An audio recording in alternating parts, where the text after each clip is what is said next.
Everyone, welcome back to my channel study with Radha. पिछले video में हमने बिजनेस इकोनॉमिक्स के फर्स्ट चैप्टर में डिस्कस किया था बिजनेस इकोनॉमिक्स क्या है, माइक्रो एंड मैक्रो इकोनॉमिक्स क्या है and nature of business economics क्या है। आज के इस वीडियो में हम 3 चीज़ों के ऊपर डिस्कस करेंगे। तो सबसे पहले हम बात करेंगे business economics versus managerial economics. इसमें हम डिस्कस करेंगे बिजनेस इकोनॉमिक्स क्या है, मैनेजरियल इकोनॉमिक्स क्या है, क्या बिजनेस इकोनॉमिक्स को ही मैनेजरियल इकोनॉमिक्स कहा जाता है। देन उसके बाद बात करेंगे optimal solution to business economics and scope of business economics. Business economics, also called managerial economics, is the application of economic theory and methodology to business. Business involves decision making. Decision making means the process of selecting one out of two or two more resources such as capital, land, labor and management are limited and can be employed in alternative uses. The decision making function thus becomes one of making choice and taking decision that will provide the most efficient means of attaining a desired ends, say profit maximization. Business economics को managerial economics भी कहा जाता है। यह व्यवसाय के आर्थिक सिद्धांत यानी कि जो बिजनेस के इकोनॉमिक प्रिंसिपल है, थियरी है और उसका कार्यप्रणाली का अनुप्रयोग है। बिजनेस में डिसीजन मेकिंग इंक्लूड होता है। डिसीजन मेकिंग का मतलब होता है कैपिटल, लैंड, लेबर को कैसे मैनेज किया जाए, यानी कि उसका मैनेजमेंट कैसे बेस्ट तरीके से हो सके। 2 या 2 से अधिक सीमित संसाधनों में से किसी एक को चुनने की प्रक्रिया है और कैसे अल्टरनेटिव यूजेज को कन्वर्ट किया जा सके, इसका निर्णय करना है। The purpose of managerial economics is to show how economic analysis can be used in formulation business policies. कैसे व्यवसाय की नीतियों को बनाया जाए, इसका एनालिसिस किया जाता है इसके अंदर। Managerial economics is a body of theory which can be consideration assistant to the businessman in his decision making. उसके decision making में managerial economics या ये बिजनेस की जो बिजनेस इकोनॉमिक्स है ये उसको कंसिस्ट करता है, यानी कि उसको असिस्ट कर यानी कि सहायता करता है।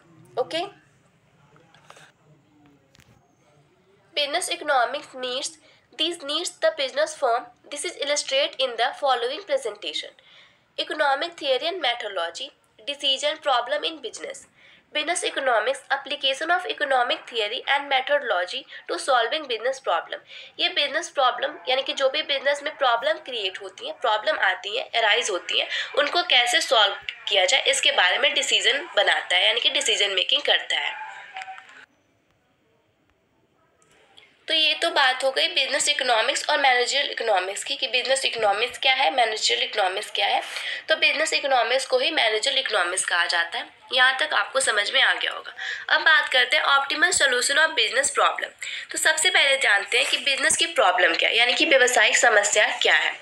तो सबसे पहले बात करें 4 सेंट्रल प्रॉब्लम ऑफ बिजनेस की कि बिजनेस की 4 सेंट्रल प्रॉब्लम क्या है।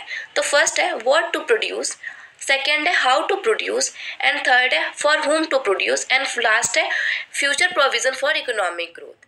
क्या प्रोड्यूस करें, कितना प्रोड्यूस करें, किसके लिए प्रोड्यूस करें और फ्यूचर में क्या प्रोविजन बनाए जिससे इकोनॉमिक्स में ग्रोथ हो। Okay optimal situation of business problem. It may be that business economics serve as a bridge between economic theory and decision making in the context of business. According to MC Nair and Mariam, business economics consists of use of economic modes of through to analyze business situation. Singelman has defined managerial economics or business economics as the integration of economic theory with business practice for the purpose of facilitating decision making and forwarded planning by management.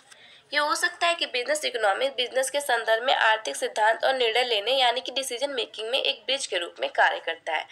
MC Nair and Maryam के अनुसार business economics में business situation को analysis करने के लिए आर्थिक तरीकों का प्रयोग शामिल है। सिंगलमैन ने मैनेजरियल इकोनॉमिक्स या बिजनेस इकोनॉमिक्स को मैनेजमेंट द्वारा निर्णय लेने और आगे की योजना बनाने की सुविधा के उद्देश्य से व्यावसायिक अभ्यास के साथ आर्थिक सिद्धांत के एकीकरण के रूप में परिभाषित किया है। ओके अब बात करेंगे स्कोप ऑफ बिजनेस इकोनॉमिक्स के बारे में। Scope of business economics as regards the scope of business economics no uniformity of view exists among various authors. However, the following aspects are said to be generally fall under business economics. First, demand analysis and forecasting. Second, cost of production analysis. Third, pricing decision, policies and practices. Fourth, profit management. Fifth capital management and last decision theory under uncertainty. तो ये हो गया business economics का scope. इसको हम detail में next video में discuss करेंगे।